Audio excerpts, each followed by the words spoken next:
Good Wednesday morning. It's a sad day. The sky is crying for 901 FC. I'm legitimately sad about the fact that Memphis is losing its soccer team, which started off pre-COVID with, I think, so much hope. It was those initial games were well attended. There was a really diverse crowd. You had the Latino population really came on strong for this product. They had their own radio station doing the games.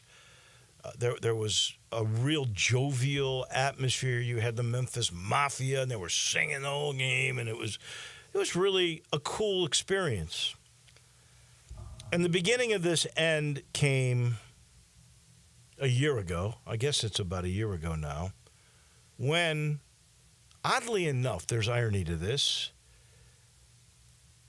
the state decided it was going to give $350 million to Memphis for its sporting entities. And I believe that one of the people that really lobbied to get this money was Craig Unger, who is a part owner of 901 FC, and he runs the Memphis Redbirds. So he was a part of the movers and shakers that got the money. And he desperately needed a soccer stadium, soccer specific, because that is the wording from the league that he is in, the USL Championship. United Soccer League Championship Division. It's the top of the division, and the only thing in America that is higher than the USL Championship is MLS. And he was supposed to get a fair share of that money. I'm going to say it was somewhere between $30 and $60 million, somewhere in there. It would have been enough to build about a 10,000-seat, brand new, specific to soccer stadium. It was supposed to be attached somehow around using a part of something with the Mid-South Coliseum, which we all know needs to really go away.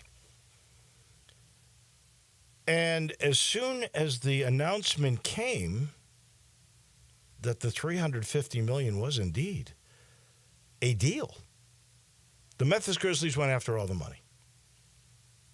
They did. They wanted all the money, and they were using the leverage of, we'll leave if you don't give us the money. And if it hadn't been for the Fred Smith family, I think Richard is in there as well, if it hadn't been for outcry from the public about the Grizzlies getting all the money and shutting out the University of Memphis, they would have gotten all the money. So because of Fred offering money to help pay for the renovations at the Simmons Bank Liberty Stadium, it turns out that Memphis got the University got $120 million, and the Grizzlies got $230.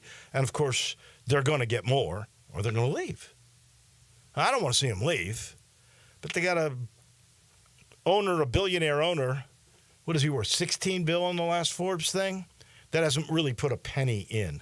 By the way, borrowed the money to get the franchise to begin with, which was worth, I want to say, I think he paid $350 or $370 million for it. It's now valued over $2 billion.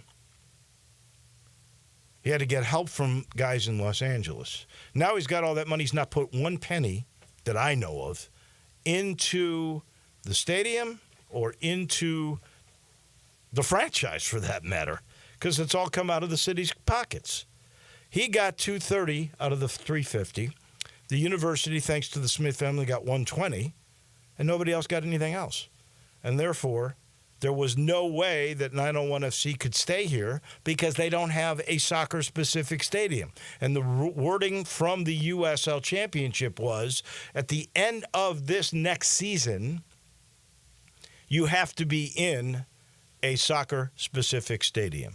So it's a sad day. I'm not going to say it was an overwhelming amount of attendance after COVID. For whatever reason, the Latino population stopped coming, and there was no more Latino radio that was attached to it, and the crowds dwindled. Joe Dank's going to talk about the numbers. He's got them all. We'll get that in the business of sports.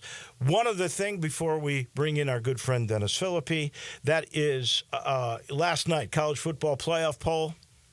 It's in, and I don't think we should be surprised who runs college football. The SEC and the Big Ten. That's the way they want it. When they rig the next 16 teams, there's not going to be any more representation of anybody except the Big Ten and the SEC. That's the way it's going to work. The big boys, what is the golden rule? Those who have the gold make the rules. And that's what's going on here. So last night you saw it in action. 4 SEC, 4 Big Ten, 1 independent, which I'm shocked at. If why would Notre Dame ever get in the league? If they can play nobody, lose to Northern Illinois, and get in as the independent? Because there's no absolute guarantee to an independent, but they can never get a bye because they're not in a league. But they're going to get in. Boise, deserving to be in. The only way they don't get in is if they lose somewhere along the way, like in the championship game, and Army runs the table, that Army would get in. But it's going to be one of those two. Or Tulane, if Tulane were to run the table and Army were to lose and Boise were to lose. Those are the 3 most viable group of 5. So you got 4-4. You got the independent Notre Dame, which is the surprise. You've got the group of 5. You only got 1 from the ACC and 1 from the Big 12.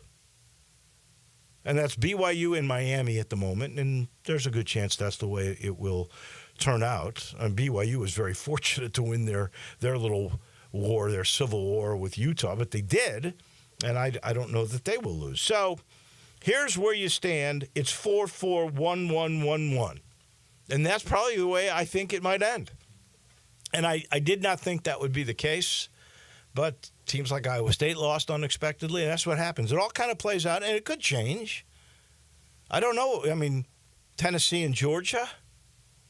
Georgia's on the outside looking in. If they were to beat Tennessee, they'd be in, and Tennessee'd be out. But that's still 4. Unless Ole Miss were to lose somewhere to Florida or to Mississippi State. I don't see that happening. So 4-4, 1-1-1. And that's probably the way it will end. We'll get into maybe a little bit more of that later with Joe Dank on the Business of Sports. In the meantime, I'm sitting in the Family Leisure Studios. The Ultimate Game Room and Fall Sale has begun. You know about, I even saw it on TV where they're showing you the state-of-the-art pool tables. Oh, do they look good. How about, they've got this deal on theater seating where they're overstocked, so they've got ridiculous prices on them. You might want to ask about the massage chairs, too. I saw those on TV. They look so good. And then there is the perfect fire pit weather. If there's a month or 2, October and November are the perfect fire pit weather months, no doubt. 20 to 30% off those. All you got to do is get to I-40 and Whidden Road, go a little bit to the north and look to your east, and there you will see, and it looks fantastic. Family Leisure, where the Ultimate Game Room and Fall Sale simultaneously are going on. It's time for a little Dennis. It's time for Dennis on Dave. Dennis on Dave. Dennis on Dave. Welcome to Dennis on Dave. Did that get more jazzy? Was that the way it originally was? That's the original one. That's the original one right there. That's Jeff Hewlett. All Jeff Hewlett. He's doing all the voices. He played all the instruments. He's just a great musician and a great friend. Speaking of great friends, last night I was talking with a mutual friend of ours, Jeff, who has covered 901 FC as long as they've been in existence, and he was just saying that they are the most buoyant, fun, embracing crowd. And now, granted, as Joe talked about just a couple of weeks ago, they were only drawing about 2,000 people, and he'll talk more about that, I'm sure. But they really, really loved being a part of that experience. It's sad. It is sad. Speaking of sad, the 4 and 5 Chicago Bears. Oh no, you're going right to this? Yeah, right to the Chicago. Once again, you know, I think there's Oh yeah, you have this little mean streak about you. No, it's not. You see a man down and you just go right for the heart. Well, the man down is your boy. I wish the Tigers football team had your killer instinct. Your boy, the coach of the Bears, Matt Eberflus. He was doing his weekly radio hit, and his cell phone kept going at it. Went out 3 times.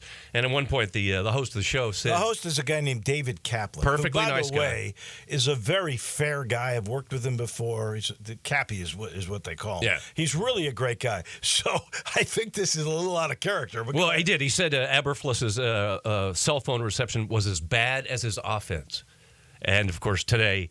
the Bears fired their offensive coordinator. Well, they did that yesterday. Yesterday, You realize that's Shane the Waldron. first time that they have fired in season any coach Amazing. since 1970, and that was the first year they ever had an offensive coordinator. They haven't scored a touchdown in 2 games. They're on a 3-game skid. Very well aware. And coming up, they have Packers, Vikings, Lions. They're not going to win any of those 3 games. Who knows? They don't have a chance of winning any. And let me tell you why they got a chance. It's called defense. Do you understand that even though they've scored 27 points in 3 games, have not scored a touchdown in 2 games, do you know their point differential is +8? they have a solid defense. There you go. They have no offense. You never know in the black and blue division. They're destroying Caleb Williams. I'm willing to bet you a lunch they win one of those 3 games. I mean, you got it. Absolutely. Okay. Yeah, we got it. He jumped at that. Dacus, mark that Sure down, did. baby. I will. Oh, yeah. Caleb Williams, he holds on to the football too long. If he holds on to the football more than 3 seconds, he's the worst quarterback in the NFL. He held on to the ball 38 times over 6 seconds. I know, but that's not his fault. That's the coaching. That's the problem. He's a coordinator. rookie. That's It's why he's not gone. his choice. But they're gonna destroy that kid, and it's gonna be their fault. Speaking of radio hits, Jerry Jones, also another quality radio hit this week. He said he is the right guy to fix this in Dallas. He's the right guy to fix this. It wouldn't be broken which if means it he's wasn't the for right him. guy to fix the problem. He is the problem. He's been the problem the entire time he's been there. He inherited a pretty good organization, and they won for a while, and they've been terrible for decades. No coach. McCarthy, of course, is gone. Dak is done. Dak has been done, but Dak is done. And no quality coach is going to go to the Cowboys. Well, we all know who's going to be the next Cowboys coach. If Dak is done, don't they? They're on the hook at least 3 years. It's But a I think the new deal was 4 years starting next year. It was so stupid. At $60 million a year. It was such a stupid contract. They should never have done that. But we all know, right, who's going to be the next Cowboys coach? Deion Sanders is going to be the next head coach of the Dallas Cowboys. He's heard the rumor. He's not going to win a national championship in Colorado. He knows that. He's proven he can coach by dumping the entire roster when he took over Colorado. And, of course, the dream is that they'll get his kid, that Deion will be the coach of the Cowboys and Shador will be his quarterback. But this is the luck of Dallas. They will be just not bad enough to get that pick. Because Shador is going to be the first quarterback taken. He might be the first player taken. And the Cowboys aren't going to have the first pick. They're not going to get him, but they are going to get Deion. Mark it down. Deion Sanders is going to be. Would you take, for instance, and I don't know where Jackson Dart is on the pro list, I'm not saying Shador Sanders is not a good player. He's not the best player on that team. Hunter is. But I think I'd take Jackson Dart, who's played a lot of really good competition. Not that Colorado's playing chopped liver, but I don't know. I don't think he's the number one quarterback on that list. Well, But he might be. He's going to be the number one. I know. Listen, I'm a Heisman Trophy voter. I know exactly where he stands on that. Cam Ward was the front runner for a while. He's gone. I think the kid from Boise is going to probably win it. Yeah. But nonetheless, Shador is going to be the first one taken. But he's not going to the Cowboys because the Cowboys don't have that kind of luck. Yeah, unless they make a deal. Staying in the NFL briefly, both Patrick Mahomes and Travis Kelce's homes were burglarized. This is terrible. As they were prepping for the game against the Saints. So they weren't having to work very hard because they were getting ready to play the Saints. But they were staying in a hotel in Kansas City. It was a home game. They were staying in a hotel, which they always do. And so both of their gigantic mansions got burglarized. Well, we haven't heard what was taken. Where was Patrick's wife? Isn't she pregnant with another child? I mean, where does she stay? That we have not gotten what was taken, and we have not gotten whether or not anybody was in either of the homes when they were burglarized. You know what? That's really interesting because people know schedules. And that's what I'm saying. If they know that the team stays away the night before, They're easy targets. It's like going on Facebook and saying you're on vacation. Please come rob my house while I'm out of town. That's why we never say when we go on vacation. We say we're taking time off. This I may be covered by Joe some. The Tropicana Field. They got the roof ripped off by a hurricane. It'll be another entire season, $55 million, to repair the worst stadium in Major League Baseball.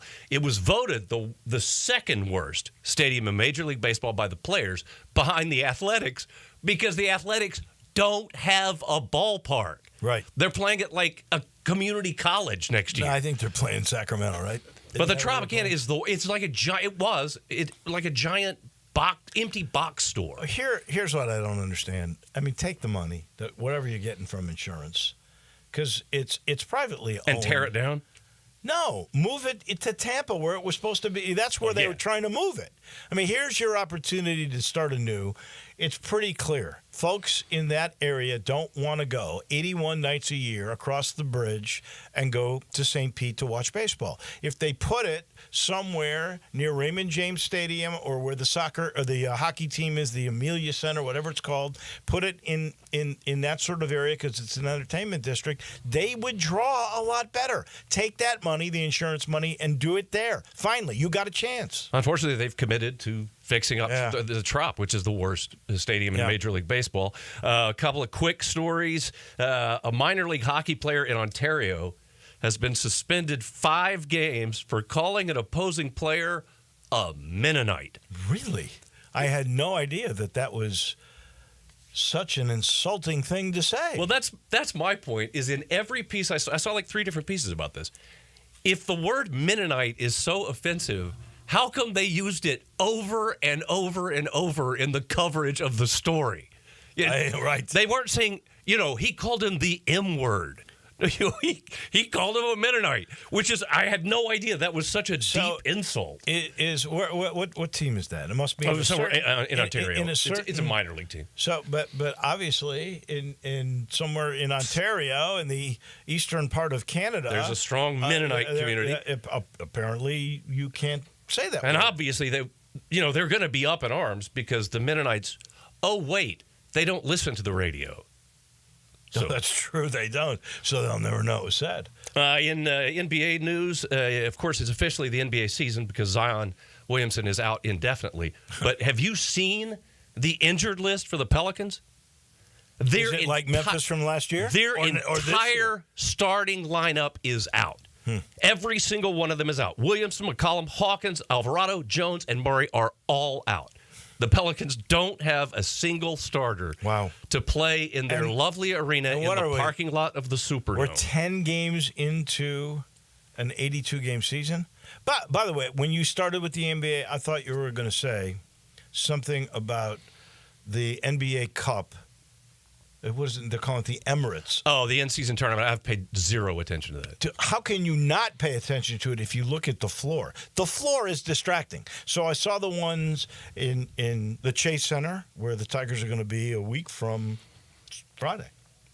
I saw the one in Boston Garden. Where did I see? Who did Atlanta? Oh, Atlanta played Boston. Atlanta played Boston, and then you probably saw the Knicks and the 76ers. Yes. That game was on TNT in Philly. In Philly. Those, It was a blue those court. conferences are those courts are so ugly. They're distracting. Great games last night there for the NBA Cup. Oh man, it was entertaining. They were good games. I mean, Atlanta beating Boston. After Boston had beaten them by 30 in the opener, they won the championship. Atlanta. Oh my God, that's crazy. Yeah, I don't always want to be the guy that has nothing but negative things to say. But this is a fun note. The Miami Dolphins, with their win over the Rams this weekend, kept Florida football teams. Oh, I saw every other team in FCS, FBS, and the NFL in Florida. If the Dolphins had lost, Florida would have gone 0-12 in football this weekend. First of all, I saw that, and I thought to myself, Lord, that's a lot of teams. 12 teams. What would the odds be? Seriously. That they would of go 0 a clean sweep either way. 12-0, 0-12. You would never get that. You almost got it. They almost did. Yeah. But we can still hold out hope for some other things. Of course, we're all hoping that Derek Carr loses to the Raiders in Week 17. That's what we're pinning our hopes on. So he's lost. So every he team? will have lost to all 32 teams in the NFL. When is that game? Week 17. Week 17, last week. Yeah. Of the season. Wow. And very likely the last week of Derek Carr's career. Yeah, probably. Either way it goes. Let's hope for the L. Just I bet you he hopes for the L, just so that he's in the record books for something crazy. That's it. The Jets lost to Arizona. What a surprise! Whose quarterback won't even watch film, and the interim coach of the Jets. Oh my God, New York football is terrible. The interim coach Jeff Ulrich took 100% responsibility for the loss, which means it was Aaron Rodgers' fault. Man, New York. You talk about bad football. I think the Giants lost to the Panthers this week. They did. They sure did in Germany. They did. So you think about this. It doesn't matter if it was on the moon. If you lose to the Panthers, you've got a problem. Well, yeah. In the top 3 markets between New York, Chicago, and Los Angeles, there's 5 teams. There's only one that's any good. The Rams. No, the Rams aren't any good either. The Rams are all right. They just lost. They lost to yeah. Miami. They're not so good. The Jets. The Harbaughs are good. The Jets haven't been good since Mark Gastineau was there. Oy. That goes to show you. I hope it's not the case for the Bears. In-season coaching changes don't ever seem to work. That's right. That's why the Bears will lose the next 3 games. Robert Saleh. Well, we'll see. It's not the head coach. Robert Saleh, since he's gone, they're worse because they're still as bad on offense and they're worse than they were on defense. He was the defensive guy. It's crazy. As always, really good stuff. Thanks, Dave. We appreciate you. That's so good. We should probably Let's do play it. Dennis on the way out. It's time for Dennis on Dave. Dennis on Dave. Dennis on Dave. Welcome to Dennis on Dave. Love it. Good stuff. And Dennis on Dave brought to you by Dinstall's. Kick off this special time of the year with sweet holiday weekends. And it begins Thursday. You can select your gifts for family and friends and clients. Is there anything better than like a personalized, say, some sort of chocolate candy?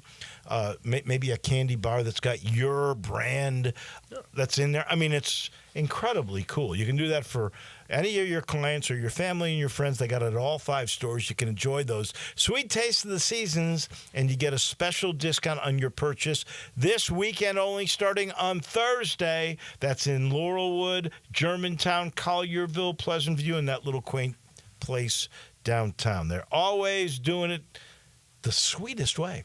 And they've been doing it for over 115 or 120 years that way at all of the Dinstalls. We take a quick time out. When we come back, he's ready. He's armed. Joe Dank on the sports and business side of it, all coming up next. We are real sports talk. Sports 56 WHBQ. Available on your radio dial at 560 AM and 98.5 FM, as well as around the world online at sports56whbq.com. Take us with you everywhere by downloading the Sports 56 app. And at home, just say, Alexa, play Sports 56. Wherever you are, stay tuned in to real sports talk. Sports 56 and 98.5 FM. Fall is football at the Owner's Box Sports Bar and Grill in Lakeland, Town Square. Monday through Friday is happy hour from 3 to 6 with $1 off all draft meals, $5 off well drinks, $4.50 for house wine, and half off pretzel bites, mozzarella sticks, queso, corn dogs, and pickles. Enjoy Friday night lights from 7 to close. Dine in and buy 12 wings and get 5 regular wings for free. Come watch college football and every pro game on the weekend. All at the Owner's Box Sports Bar and Grill in Lakeland, Town Square. Highway 70, Fall is football. Mayweather Boxing and Fitness offers a high-energy, full-body workout that utilizes the same equipment and technology employed by Floyd Mayweather to achieve his impressive 50-0 record. The workout features 4 types of heavy bags, treadmills, rowers, battle ropes, weights, and much more. Visit Mayweather Boxing and Fitness, located at 2257 North Germantown Parkway in Cordova. Train like a champ. Mayweather Boxing and Fitness, 901-673-1267.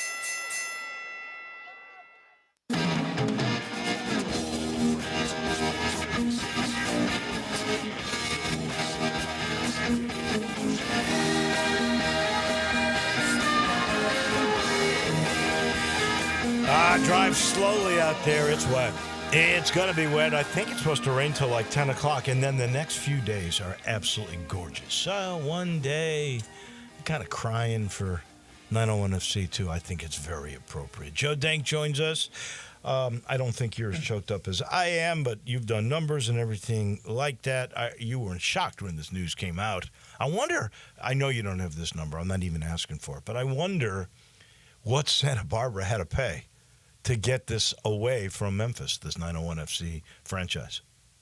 Yeah, that I don't have, and that I don't think has been necessarily released anywhere at this point. But look, this is a difficult situation because it's a general subtraction from the sports landscape here in Memphis. Clearly, it is the stadium issue, but there was nothing in favor of spending great amount of money necessarily when the team was drawing just 3,000 fans per contest, which is what they did this year, which ranked 19th out of 24 in that league. So very close to the bottom. But if we're being totally honest about this, the attendance might be a factor in this decision, but it's not the factor. No, the factor is they don't have a stadium to play in, so they had no choice because the USL Championship is serious about this edict that you've got to be in a soccer-specific stadium by the end of next year. There's no way that was going to happen. But one could believe that if there was backing and a plan and even some construction underway, you certainly could have legitimately sought some type of waiver and probably given some consideration. I'm agreeing that the lack of a stadium ultimately leads to the exit. The lack of fan interest did nothing to spur the construction or the funding of a stadium. And so they are not unrelated. I'm giving you that a waiver would probably be there if you said, here's our plans, we're a year behind, even 2 years behind. But that wasn't going to happen because it was clear once the Grizzlies took all the money, there was no money for there to be a soccer team. There's not going to be a groundswell. This comes back to your attendance aspect. And the third thing is the Unger group was really up against it because not only did you not have a soccer-specific stadium, you probably didn't have a stadium because the Cardinals have made it really clear. They did not want that transition to that field 20 times a year, 17 times a year. It was hard on the field. They'd already complained about that. So they weren't going to live with these conditions being the same. So they had no choice. If they didn't get a soccer-specific stadium, they were going to lose one way or another AutoZone Park. No question. I mean, so that is, look, the deck maybe ended up being stacked totally against them. And but again, the point being that we are now one less franchise, one less professional sports franchise, and in a market where we would like to have these types of options and have options for the sports entertainment dollar. And that becomes a theme that we continue to kind of talk about. I mean, you talk about the Younger Group, you talk about the ownership of the Redbirds, you talk about AutoZone Park. AutoZone Park was not a popular place to watch baseball this year. I mean, they ranked 29 out of 30 AAA baseball teams in attendance this year. Which was below us? Surprising. Gwinnett Stripers. And that is suburban Atlanta, and that's the AAA farm of the Braves. Now, one might make the case is it's too close. I might as well drive to Truist Park and see the big league team, as opposed to watching AAA baseball. I guess the question would be how expensive is it to see AAA baseball? Here's the problem for AutoZone Park, and I really feel bad. I do. Because I love that ballpark. I love what they did. Craig Unger will be the first to tell you the one piece that Dean Jernigan really screwed up on was he didn't provide parking. They could have had that garage that's right over there. It's owned by another entity. And so you got two things at play here. Right now, there's a belief out there that downtown is a dangerous place to go. So that's one strike against you. The other thing is, where do you park? How far do you have to walk? And how much do you have to pay? I'm going to give you a good example. Myself. I went to the Orpheum the other day. We have tickets that we go on Sundays. Normally, they're pretty lax about what they do with allowing you to park down there, but they've gotten a little tighter on that. So you got to park in a parking lot. There's a surface lot right next door because they got this other one, and I don't know what the price on that one is. But the surface lot is where I used to go and I paid $10, $30. Oh, that was full. So there's a little premium lot right next door to it. That was $33. $33 to park to go see a play. The same thing is true. There's a surface lot on Union right across from AutoZone Park. If you go park in that lot, which is good because it's not that far, $30. Who wants to pay $30 to go for 2 hours or 3 hours? That's crazy. Exactly. I mean, look, that's a factor. And look, minor league baseball, frankly, used to sell itself as very affordable and fan friendly. Ticket prices and concession prices at AutoZone Park are probably no longer something you could call fan friendly. Right. Especially if you are a young family, a working family with some type of income limitations, and you wish to take a family afforded that for a baseball game. What is a beer at AutoZone Park? Is it the same as FedEx Farm? It's in that $10 to $12 range. Yeah, that's not minor league. That's major league. I agree. So, look, those have all been interesting challenges there. I will tell you one other thing that, in looking at this in terms of the baseball attendance, that was interesting. Not only were they 29th or 30th in AAA, there are 4 minor league baseball teams in the state of Tennessee. Mm-hmm. And Memphis finishes 4th of those 4. And there's there's no other AAA, is there? Well, an apple to an apple is Charlotte. Charlotte is AAA. So you consider Charlotte part of Tennessee? Huh? I'm sorry, Nashville. Nashville. So I made that mistake. Nashville. You're right. That's right. So Nashville, but Nashville outdraws the Memphis. So does Knoxville. I mean, Knoxville with a double-A team averaged 4,200 fans per game. Next to Memphis is 2,700. Chattanooga with a double-A team, 3,100. So you're saying out of the 4 in the state, Nashville's understandable, a lot more people, a lot more money, AAA. I can kind of live with that, even though Memphis used to outdraw Nashville when they were in AA all the time. All the time. Yep. All right, but I can kind of live with that because of the population changes, and it's AAA. There's no excuse for Knoxville, and there's no excuse for Chattanooga, AA stadiums. Now, I will say I haven't seen Chattanooga's. The one in Knoxville's nice. They rebuilt that about the same time as AutoZone, I believe. And it's a nice ballpark. And I'll promise you, those prices are probably a lot cheaper than Memphis prices. You don't worry about parking. You don't worry about this perceived crime issue like there is with downtown Memphis.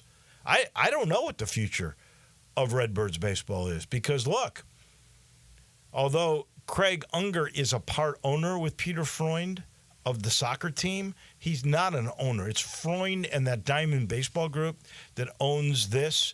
And the city has done a lot to relieve the payments, and they've taken on the financial burden, to the best of my knowledge, of AutoZone Park. But Freund owns that license, that AAA affiliate license. And if they don't draw, I mean, what's to say he doesn't move that team somewhere that it does? I don't know that that'll happen, but the fact that they've moved one worries me. Well, and we know baseball has been very serious about multiple things, and the stadium conditions and playing conditions were really at the forefront of some of the issues when the contraction occurred a couple of years ago. Right. You know, they lopped off about 40 baseball teams and of organized and affiliated baseball teams, and that got us down to this 120 that we have right now. So the last thing you can do is not comply with the requests from the big league clubs and Major League Baseball in general. I worry. Not that I have any insight as to anything is going to happen, but when you have an entity that owns 2 sporting prospects, two franchises in the same stadium in Memphis, and they just moved one, that says, whoa, that's a wake-up call. Now, it will help AutoZone Park in terms of condition and usage of it deteriorating, that there's only going to be one franchise that will play. What do they play 72 games? I think it's 144, right? I think they play 72 games there. Right. The 17 that the 901 FC played will now go away. But you're not going to change the field 17 times. Right, and the condition of the field keeps you eligible to have an affiliated baseball team. Right. That's all we're talking about. Ultimately, look, in these sports that we're talking about, there are, media dollars. There's no TV rights fee dollars that come into this. Sponsorship is a different issue. Ultimately, your primary revenue stream is ticket sales. And so that remains the big challenge. That's why we keep talking about it. And it's difficult. You and I have both said it is a great place to watch a baseball game. Love it. It is AAA baseball. Love it. One step away from the show, as they say. And it's a St. Louis Cardinal team that has local interest. Structurally, everything is there. Now, pricing and some issues about going downtown, those are difficult. But ultimately, if this community does not want to buy tickets to sporting events, we might see another team leave. Hope that's not the case. All right, let's kind of move to Tiger football. And you and I were talking about it. You asked me when I left Simmons Bank Liberty Stadium. It was about 12:15, 12:20, 12:25, something like that last Friday night. And so we started to wonder. We've had all these 11 o'clock games, and then we had this 8 o'clock game, which could have started at 8:30. Fortunately, the basketball game ended on time to start that thing without a slide. Do you have any breakdown at all as to game times and what they mean to tickets sold? Well, so interesting. I've looked at the 6 home games that have been played so far, and it's just remarkably consistent in terms of the announced attendance at those games. The biggest crowd of the year was opening night. I mean, they got almost 26,000 announced. That was a 6 o'clock game. That was against North Alabama. The smallest crowd of the year was the next week. Really? Week number 2. Against and that was Troy. And that game was played at 11 o'clock in the morning. That drew 23,246. So the average through the 6 games is 24,600. So, the most the most heavily attended was just slightly above that. Then the least attended is just slightly. So this is all just right within a box where you can't even say there is a trend. There have been 2 11 o'clock in the morning starts here at Simmons Bank. 2 times they've played at 6:30, 1 time at 6, and then the 8 o'clock game. But the 8 o'clock game did 23,600. So it was not like it fell off significantly. So the point just becomes, and you know what? Every time we talk about these numbers, we can talk, are these struggling numbers, whatever. Here's what we do know. Nothing. There is nothing else in Memphis that draws over 20,000 people to a single event. And these guys are averaging 24,000 every time they play. That's interesting. Here's the only thing that I could think that might be different would be the FedEx St. Jude Classic. I don't really know what those numbers are. They never really... Because they don't announce them, number one. They don't really put them out, so I don't really know. I would... And number 2, that's a single event. Right. It's a multi-day, but it is a single event. True. And this is something that started on August 31st and is going to end in the month of November. I think if we're honest and we go back in time, Memphis has had a core of 25,000 probably since I'm going to say D'Angelo Williams. Because I think then the highest season tickets they've ever had was somewhere around 22,000, 23,000. I don't think they've ever had better than that. They did have better average, like in the 40s, I think, at some point in this whole time frame. Right. But I think the core is about 25,000. And then if you're going to get a lot more, you either have to have a great team or a great opponent that will also bring people. The other side brings people into the stadium. Well, one would argue I think you need both. And a great team and a great opponent. Maybe so. Because apparently 8-2 different. is not considered great. And if we're being fair, those are announced crowds of 23,000. Those are probably tickets that have been paid for. They're not all coming. And I don't know if that's because they think that the stadium is in disarray, under construction, or whatever it may be. And it is kind of weird looking to see Liberty Hole, as my friend Jarvis Greer likes to call it. Right. But I can't tell you why, but I think there's a core of around 25,000, and that's it. That's what it is. Everything indicates that. Everything indicates that's around the number, and the question becomes, what can you do to make that better? And I don't know. If the only thing that can make it better is a different league, Yeah, I think it is. well, that might be a long wait. Maybe. Might be a long wait, Maybe. David. Are you surprised at all? 4-4, 1-1, 1-1 college football playoff committee? Look, I think there's a better chance that the SEC gets 5 than that the SEC goes to 3. So, if You mean the Big Ten would go to 3 if the SEC got 5? No, I mean maybe Notre Dame goes out. Ah. Well, I think those two are kind of locked at 4 and 4. Notre Dame. But people are losing it that Georgia's not in today. I mean, I'm just telling. Those are the things that are out there. It is. It's only because that Ole Miss and Georgia are on the same side. It is. Here's, if you look at that thing, what is it? 4 of the top 5 teams are Big Ten teams. That doesn't sit well with the SEC, of course, because they think they're much better than the Big Ten, and I think they're both the same. I think they're both making sure they're the power brokers, and they're going to get the benefit of the doubt. I can't think it's believe, probably true on. I can't believe that. Let's just say a 5th SEC team gets in that is going to really be better than the number 3 team or the number 2 team of the ACC or the Big 12. I'm not buying it. All right, 2 ways to get to 5th. Number 1, Notre Dame stumbles down the stretch. Yeah, I don't know who they have. Army and.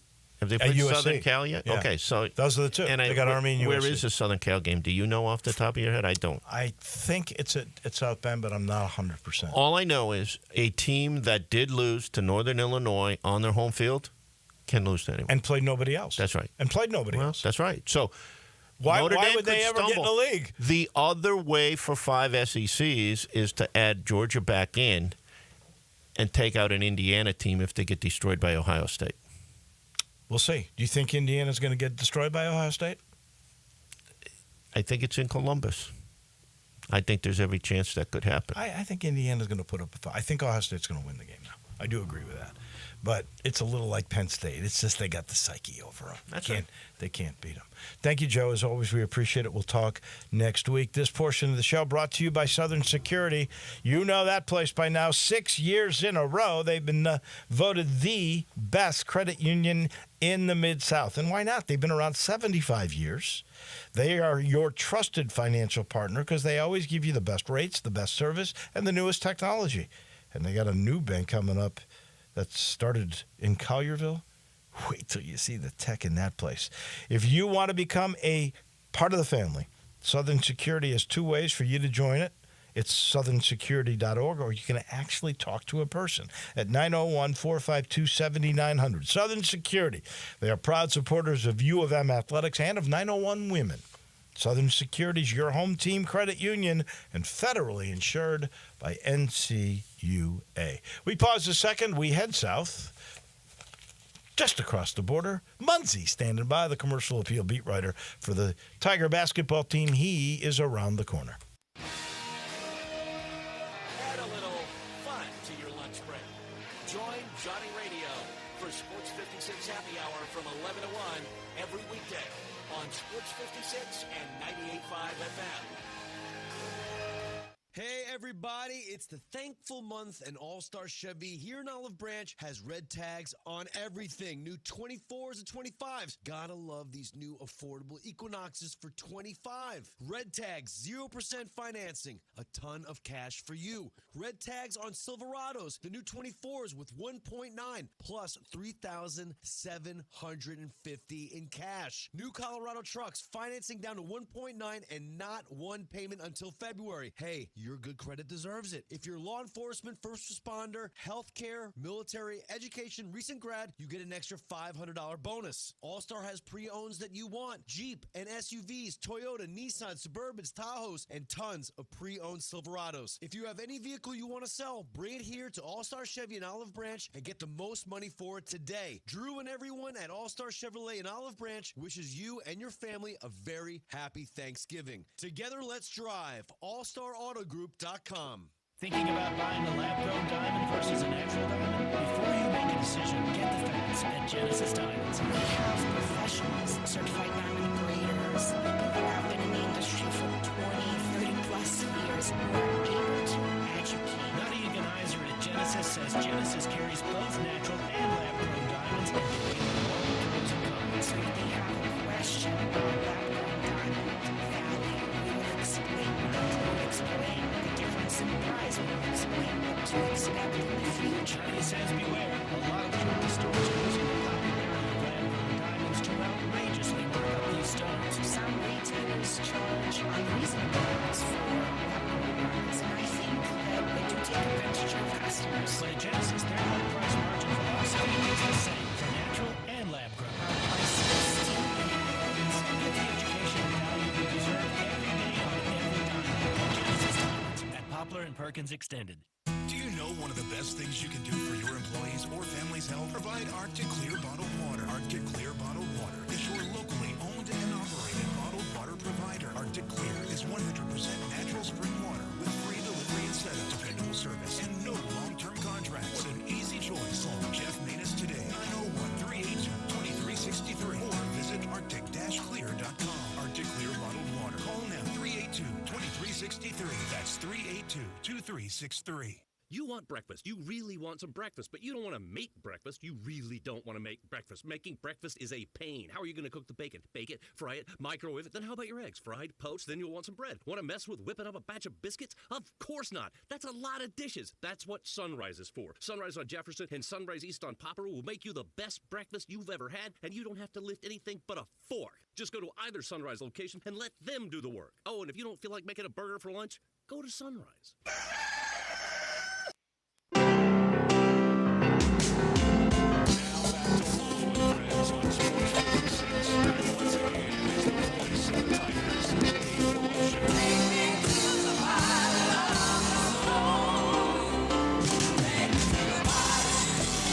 We're going to pilot on across the border to talk to Jason Munns here in just a minute. He's brought to you by Grind City.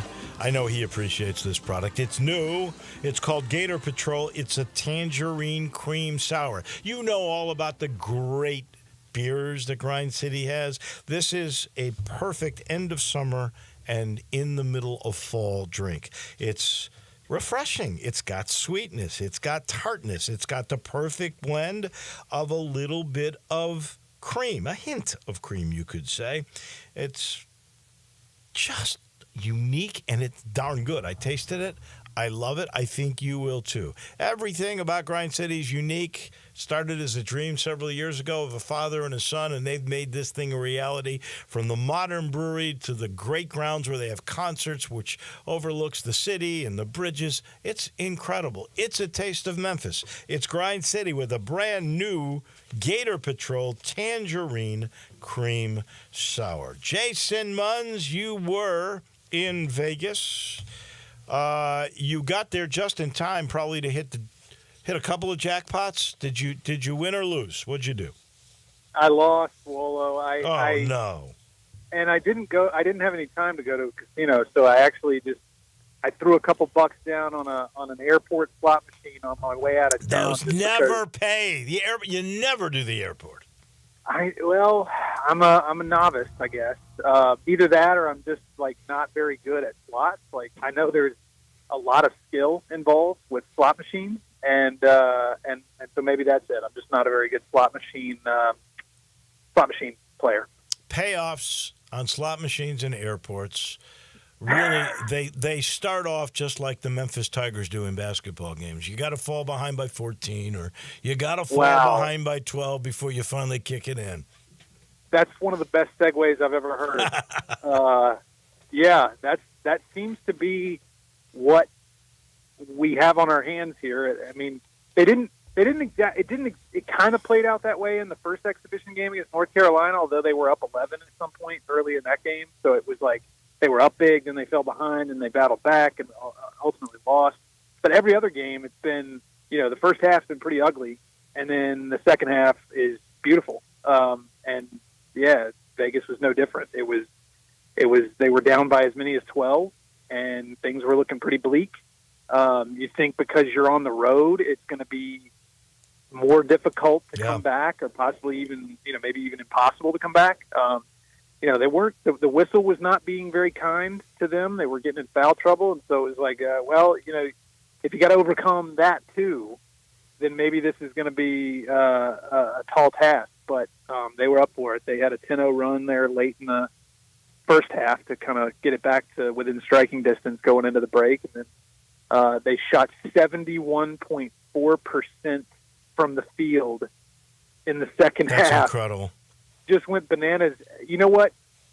You remember the Wichita State game in Wichita last year where they scored 112 points and hit 80% from three in the second half? Even in that game in the second half, they only shot 68-point-something%. So this was even better than that. It wasn't as good from three, but it was sort of similar to that game where it was just like you felt like they couldn't miss. Remember the exhibition 2 games, North Carolina and Alabama, where they were shooting 16% from three-point range? Now they're averaging 7 a game at 38%. I certainly didn't see that coming. I would say, no. Anybody who said they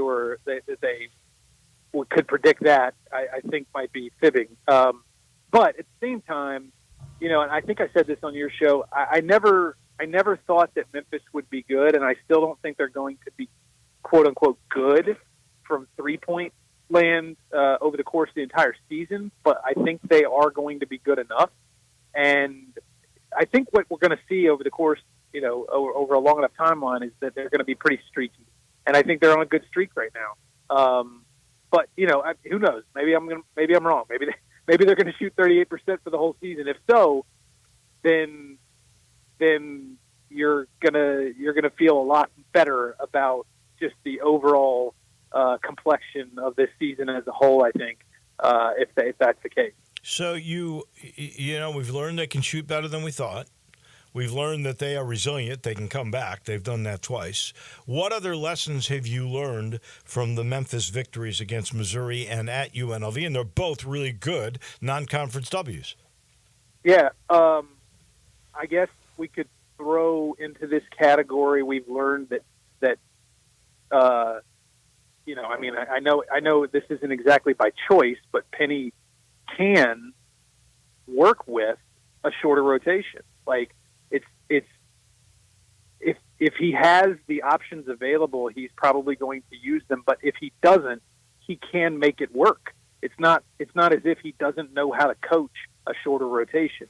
Maybe that's helpful because he's been criticized for playing not enough minutes to starters, making the rotation too big. Now he's only got 9 guys. He's playing, the starters are averaging about 30 minutes. Haggerty's got 37 and a half. I think Hunter's 34. Colby Rogers is 33. I believe Danes is like 28, and the other guy, Jourdain is like 24, 25. You do the average, it's about 30 minutes to the starters. And I've always thought you shouldn't go. If you're a really good team and you're going to advance far, usually the rotation's 7 guys. Yes. We'll see how that continues. We need to kind of keep an eye on that and see how they go. I actually think that they could use some of those guys playing big minutes could use a little bit of a break. Maybe they get it this week. We'll see. But I think Baraka, Koji, Jared Harris, PJ Carter, those guys, I would like to see them play a few more minutes. But something else that really has stood out to me in the first 2 games is how, if you go back and watch, and I don't think this is a new development, and it certainly isn't predicated on, it's certainly not dependent on the players on the current roster. It's not about this team. It's more about Penny. But he has only solidified in my mind his out of timeout. He is a really, really, really good play designer, play caller out of stoppage time. Out of a timeout, out of the half, they pretty much score at a very, very, very high percentage. And I know that is, I think that's common, with really good coaches, but that's kind of what I'm saying. It's I think Penny is getting better every single time out, every single season. He is getting better, and it is paying dividends. Like, I mean, out of every timeout, it felt like at UNLV, they came up with something creative, and it worked. And that is really, really important. Tell me about the Ohio Bobcats of the MAC. They were picked to win the MAC. Their initial KenPom was 118, but they're now 1-2. I think they've slipped to 160. So the Tigers are probably going to be pretty decent favorites to go 3-0 when they play Ohio on Friday at FedEx Forum. Yeah, I mean, yeah, they were picked to win the MAC, Ohio was, because they won 20 games a year ago and they returned 4 starters. Oh, and they added an Iowa State transfer. And all those guys are playing well. They just haven't played well defensively. They're scoring some points. They're just not exactly preventing very many points. So I do think that Memphis is going to win this one. I don't think it is going to. It's certainly not your average MAC team coming in here, though. They got some experience. They got some guys. Got 3 guys averaging 13 points per game. They don't rebound it particularly well. Which is something that Memphis has done. And they're not 13. That big either. The tallest guys are 6'8" that start. Yeah. So I think Danger and Musa Cisse and Nick Jourdain and everybody. I mean, Colby Rogers had the second most rebounds on the team in the UNLV game. So I think everybody's probably going to have some good rebounding numbers as long as there's enough.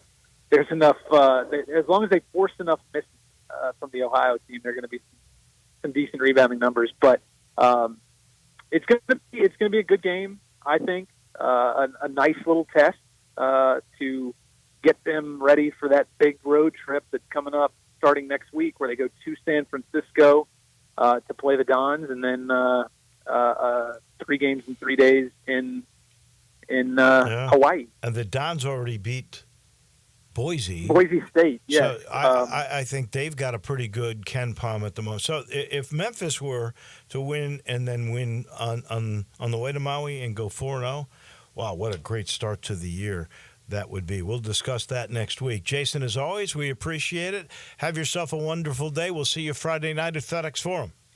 Thank you, Wolo. That's Jason Munz, beat writer for the Commercial Appeal. He's brought to you by the Eflin Insurance Team, and you know Matt and his group. The way they're going to protect you is to get to know you. That's the whole theory behind the Eflin Insurance Team. Get to know you so they can protect you better. It's collaboration. That's the way they do it. So they're going to figure out what's important to you and your family and exactly what your budget might be, and then they'll find the perfect protection for your car, your house, or your future, your life insurance. They got to know you, really understand you, in order to best protect you. This is the same approach for small to mid-sized businesses. That's their specialty. They're going to get to know your product, your employees. Of course, they'll forecast your business out a little bit, what's most important to you, what that budget is. When they figure that all out after they've talked and collaborated with you, they find the perfect business insurance, the perfect commercial protection. All you got to do is collaborate. Get a hold of the Eflin Insurance Team. They got GUR in their phone number, but go to their website. The Eflin Insurance Team, they figured out the best way to protect you and your family. That'll do it for us. We'll be in bright and early tomorrow morning. Johnny Radio, he's right around the corner. Have a great day, everybody.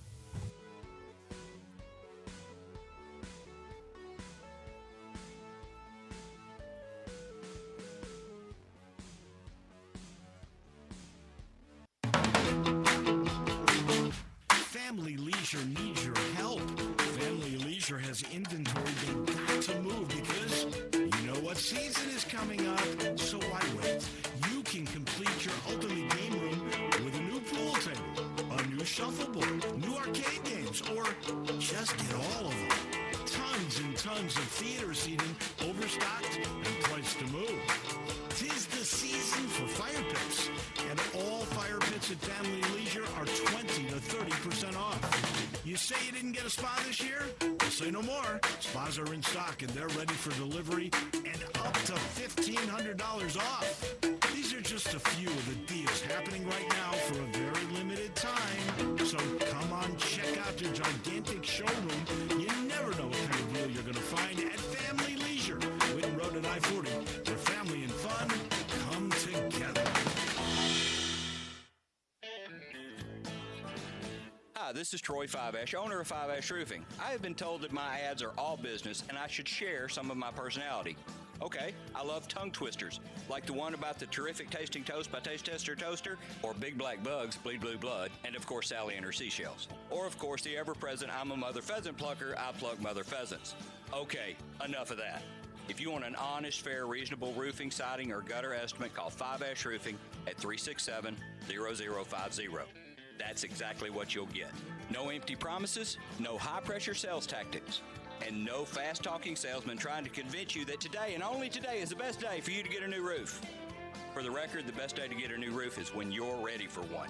Fiveash Roofing, fair, honest, and ethical. 367-0050 or memphisroofer.com. Fiveash Roofing, it's what we do. We're here for you.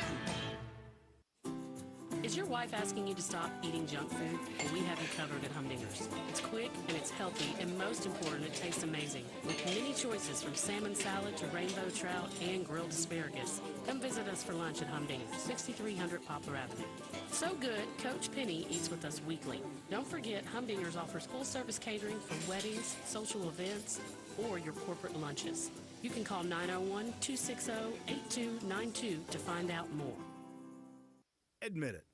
When you start thinking about tastes of Memphis, you think treats, sweets. You think Dinstall's. For 122 years now. What is that, 5 generations? When people wanted something to bring to a party that will just make everybody happy, they bring out Dinstall's. 122 years of cashew crunch, of heavenly hash, of turtlettes, of their award-winning fudge. That's worldwide. It's known that well. Then there's the milk chocolate. It all starts there. There's the double-dip peanuts. And then every fall, those famous chocolate-covered strawberries with that fondant. And they won't tell you what's in the fondant, but it makes it oh so special. And easy to get to. 5 locations. There's where they make the candies in Pleasant View. There's Germantown. There's Collierville. There's even one downtown and in my neck of the woods in Laurelwood. You know what? 122 years made in Memphis and enjoyed by the whole world. Dinstall's.